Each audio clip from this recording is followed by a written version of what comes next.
What's up everybody, Steve here. I had to make this video because I'm coming across a lot of people here on a local level on social media, people that I know as well, and then also people on YouTube talking about if it's a good time to buy or not. I think that there's a lot of bullshit information out there. I think a lot of these real estate agents and mortgage brokers, half of them don't have a clue, and then you have a good portion of people that work in the industry that will do whatever, they'll say whatever just to make a sale pertaining to real estate, whether it's financing or actually going in for the purchase. Now, I wanted to talk about several things associated with that you guys might want to consider if you guys are in the market to purchase a home in 2022, 2023. The first thing I want to talk about is just whatever you can, just don't make it an emotional decision. Right now there's a lot of FOMO. I did another video on this where I think the fear of missing out is starting to deplete some, especially with rising interest rates. And I think a lot of people, I'm a full disclosure, I'm a local real estate broker here in Southwest Florida. I've owned a brokerage since 2006. I've been in the business since 2003. I've been part of thousands of real estate transactions over the years. I also invest myself, and I know how it is as a buyer of real estate. I know it is an emotional process, but if we can take the emotion out of it, and we'll talk about a handful of other tips that I'll give to you guys as well, but if we can take the emotion out of it and look at it more like a business transaction, you're going to go a lot further, a lot faster in terms of really setting you and your family up for success. Now that leads me into my next thing, is the decision has to be made based on you and your family's needs, not about anybody else. Does the property make sense? And that's what it comes down to. So I think you really take away all of the other outside influences that you hear on YouTube and everything else about rising interest rates and the real estate market being so hot and prices are only going up and all that kind of stuff. Just, again, reverting back to the first thing I was talking about, make it more of a business decision. And again, we'll talk more about how to do that. Now, the next thing is, does the cost of ownership make sense, and are you comfortable with the payment? I see it a lot, and it's scary, and I'm scared for people because I think that qualifying for a mortgage these days, things have been tightening up, and I foresee, and I'm going to do another video on this in terms of qualifying for a mortgage is going to get more and more difficult in the future. But right now, I mean, you can still get in with very little money down, and with limited money in reserves, and get financing on properties that are hundreds and hundreds and hundreds, if not millions of dollars worth of debt that you are obligated to pay back. And I think that people really need to take a step back and understand that it is a big obligation. It's a huge debt obligation when you guys are putting yourself in this position, because you sign on those documents. Those banks, they have an incentive to collect, and if you stop making payments for any kind of reason, it's going to put you in a really bad position, and it will set you back for years and years and years.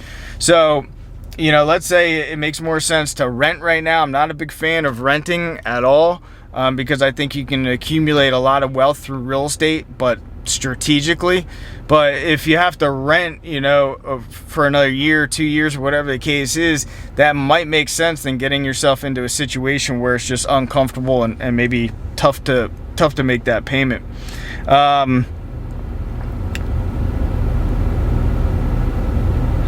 The next thing is, do you have money in reserves, especially in the event of a job loss? I think some lending institutions, they're looking at if you have 2 months worth of reserve. So, your total debt obligation, let's say it's $3,000 a month, they're saying you got to have $6,000 in the bank. That's outside, above and beyond the amount that you got to put down, including closing costs, everything else. But 6 months or 2 months is not a lot of money. And God forbid you got in a situation where you lost your job or something like that. And understand, I believe that we are coming into a recession, and what happens in a recession is you know, a lot of companies, you might be working for a company right now that looks good from the outside, and you know, they're banging out, everything looks great, but who knows, they might have been taking a ton of debt, cheap debt, that was helping to prop up that company, and they're not as financially solvent as you thought they were, and maybe they have to start layoffs because in a recession people are going out less, they're buying less, and that will affect a lot of companies. It could be the company you're working for. So unfortunately, I think that we're going to see a lot of job losses in the future. And you know, so I would say just make sure that you got a decent amount of money in reserves, because you know, 6 months, 12 months, I'd be comfortable with a 12-month reserve bucket just there to pay your mortgage in case you did have a job loss and you're without work for a handful of months. It's good to have that. Next thing, understand that the market is extremely high, and if it goes down, and what happens if you have to sell in a few years. So I believe that our market has capped out. We're already seeing more inventory come to market. National Association of Realtors has put out, I thought it was 7 consecutive months of decline in pending home sales. And I think that values will come down. And what is your plan B if you have to sell in 2 years and values drop, say 5% or 10%, or, you know, in a bad situation 30%, who knows? But what is your plan B? Do you have a plan B, and have you thought this out? And if you haven't, you probably need to kind of put that down on paper and figure out, if we had to sell because of a job relocation, or you lost your job in one area and you had to relocate to another state and you had to sell, do you have X dollars in the bank to offset a lower price? Or what's another plan? Are you going to rent it out and so forth? Which brings me into my next thing. If you had to relocate and couldn't sell because the property is upside down, are you prepared for one thing to be a landlord? And if you are, that's cool. I mean, I love rental properties, and I think that's another way to create wealth.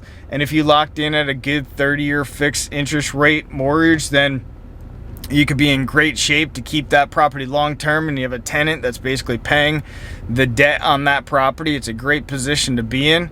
But if you guys were in that position, are you prepared to be a landlord? And also, have you thought about what that property could rent out for? You know, if you're buying a property that's grossly overpriced, and you know, the rental income coming off of it is, you know, $1,800 a month, and the total PITI, principal, interest, taxes, insurance, costs you $2,400 a month, and market rents are $1,800, that means you're gonna lose $600 a month every month out of your pocket just to keep that property. And now it's a bad asset. That thing is taking money out of your pocket. It's actually not even an asset, it's a liability. So have you looked at that? Have you looked at the rental market on the property that you're interested in buying? If you haven't, I would take a look at that closely. Next thing is, are you buying below your means? I mean, my channel is, you know, on real estate, as well as, you know, a kick of personal finance, and I think that financial freedom is something that everybody could achieve if they live below their means and not have to keep up with the Joneses. And I think that it's extremely important to do that for you and your family. And unfortunately, I think too many people overextend themselves. They get themselves into really big mortgages for their personal property, and you know, they become house poor. All their money is going into their house. They're not putting anything away for retirement or savings or anything else. Which brings me to my next and final is, do you have a financial plan for you and your family? Monthly budget, investments, retirement, etc. You know, everybody should have a monthly budget, and where are these monies being allocated toward? And obviously, one of the largest expenses that you have is you know, where you live for most people. So, you know, you want to make sure that that's not extremely high compared to your income that's coming in as a family. And then any leftover money, where's that money going? Do you have money going into a reserve account? do you have money going into your retirement account, or for your children's education fund, or for reserves? I mean, even if you're in a situation right now and you're, you know, in contract or going to go into contract, you know, at a minimum, bare minimum, what you guys need to do is get a reserve account like we talked about. I think, you know, making sure that you have a buffer that you put in a bank account and you forget about, and at 6 months to 12 months of reserves, I think is extremely important, because the people that don't are going to end up on a bad day and in a bad position. And, you know, I lived through the last real estate crash, and, you know, everybody wants to talk about, you know, the 2008 financial crash is so much different than today and this and that. But the devastation is not different. That's what people don't understand. If we go into a recession or even a depression, the devastation could be even worse. And I hate when people try to compare the two and they talk shit like, oh, it's never going to happen because of, you know, mortgage-backed securities and this and this and this.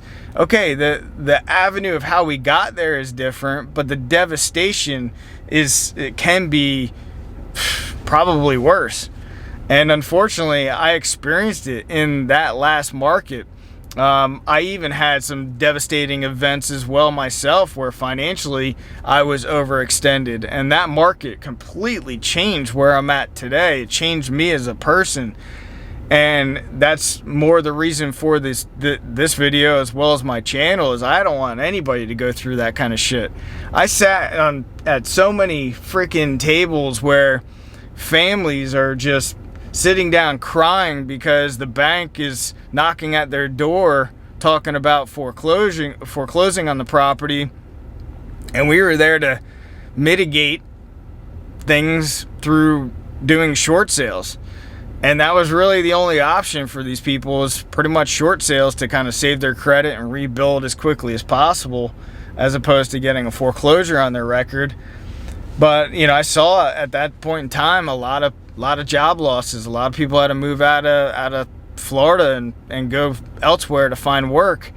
And I lived through it. I experienced it. So anyway, there's a lot of fluff, as mentioned.